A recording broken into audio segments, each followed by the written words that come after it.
Have you ever looked at the games your parents play, or maybe the games your kids are obsessed with, and thought they might as well be from another planet? Well, today we're diving right into that generation gap. But, more importantly, we're going to look at those few really special games that act like universal translators, bridging that divide and somehow getting everyone into the same digital room. I mean, really think about it for a second. In your own home, is that glowing screen an escape pod for just one person at a time? Or is it more like a shared playground for the entire family? That's really the big question we're going to try and unpack here.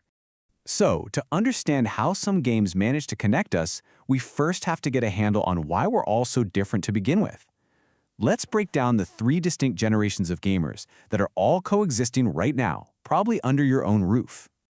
Okay, first up we've got Gen X. For this group, gaming is often a really purposeful thing. It's a mental reset, not just a way to kill time.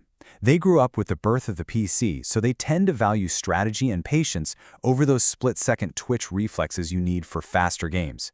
Think deep, strategic thinking in a game like Civilization, or just a quick mental workout with a classic like Solitaire on their phone. Next, we have the powerhouse of the entire gaming economy, Millennials. This generation is looking for high production value escapism.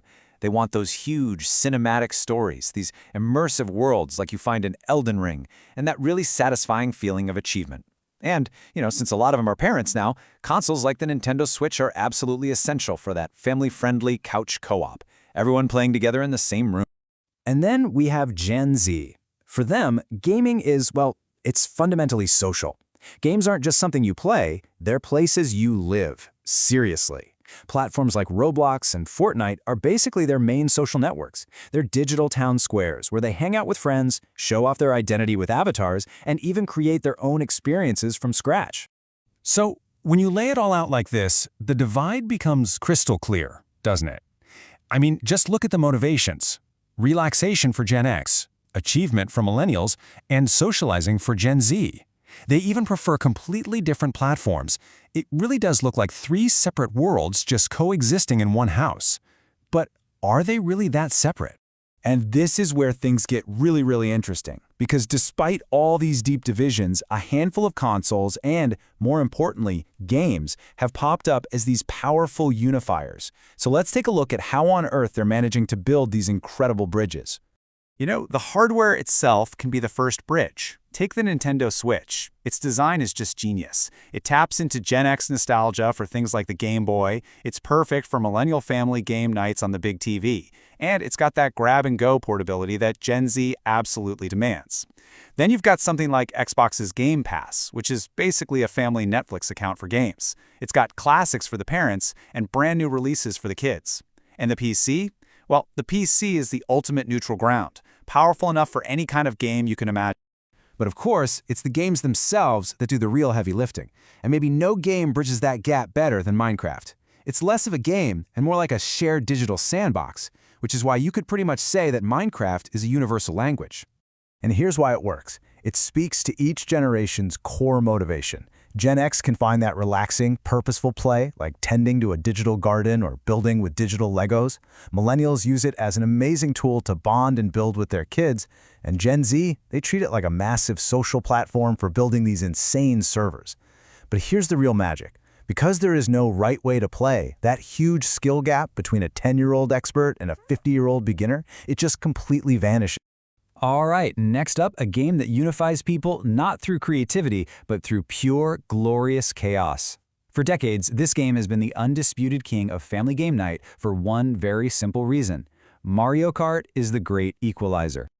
The design of this game is just a masterclass in bringing generations together. You've got nostalgia and super simple controls that pull in Gen X. The pure party game vibe is perfect for Millennials, and all the new features keep it fresh for Gen Z. But what's the real secret sauce? It's the catch-up mechanics. That infamous blue shell means that even a pro in first place can get taken out by a total newcomer, which keeps it fun and totally unpredictable for absolutely everyone. Now, I know a lot of people still think of Fortnite as just that one battle royale game, but it has evolved into something so much bigger. It's a living, breathing, cultural hub where you can go to a concert 1 minute and race cars the next. That's why you can say Fortnite has become the digital town square. Fortnite's masterstroke was diversification. By adding a no-build mode, it threw the doors wide open for Gen X players who prefer strategy over all that frantic building. For Millennials, it's a nostalgia machine, pulling in huge icons from Star Wars and Marvel, and for Gen Z, yeah, it's still their main social hub. It's just not one game anymore. It's a platform with something for every speed. And finally, we have a platform that takes this whole idea of a shared space and just takes it one giant leap further. Because in this world, you don't just play together, you actually create together. That's because Roblox is the ultimate creativity hub. Now this one is really unique. While Gen Z are definitely the power users here, they're creating the games and setting the trends, Millennial and Gen X parents are getting involved not just as players, but as collaborators. The whole platform allows for co-creation.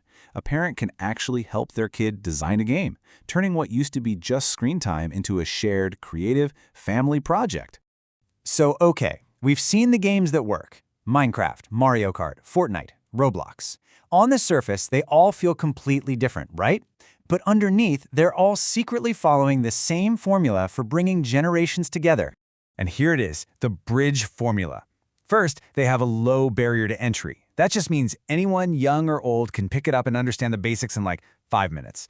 Second, crossplay is absolutely essential. The family can all play together, whether one person's on a PC, another's on a console, and someone else is on their phone. And third, they have scalable depth. And this part is key. The game is simple enough for a total beginner, but it also has a super high skill ceiling, which means there's always more to learn and master for the really dedicated players. Understanding this formula isn't just about finding a good game for family night. It's actually pointing towards a massive fundamental shift in what video games are even becoming. And this really points to a huge evolution in gaming. The most powerful, most important games, they're not just products we buy and consume anymore. They're becoming persistent, shared social spaces. There are new digital campfires, our new community centers, and our new playgrounds. So this all leaves us with one final fascinating question. As these virtual worlds become our new playgrounds, the technology is already here. I mean, the spaces are being built as we speak. The real challenge, and honestly the biggest opportunity, is for us to decide what kind of communities we want to build inside them.